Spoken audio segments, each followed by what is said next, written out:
Gusto lang na ako i-congratulate si Elias, no. Ako believe jud ko kay Elias personally. Pero mas nibilib pa jud ko no nga nakita na ko ni nga update sa iya no nga gi-feature siya sa KMJS. Grabe. Bata pa ni. Wala pa edad ni pero ang achievements niya di na basta-basta.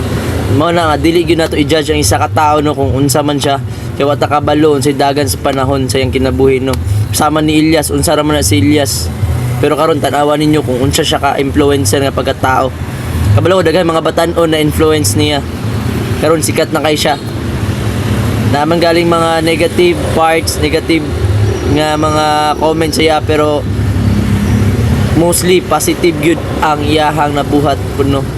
Mo nang daghan kay siya mga followers kay daghan mga tao na believe sa iyahang kaayo, sa iyang personality, labaw na siya personality. Grabe. Believe ko sa mga idol padayon sa pagiging ikaw. I love you. Uhahay.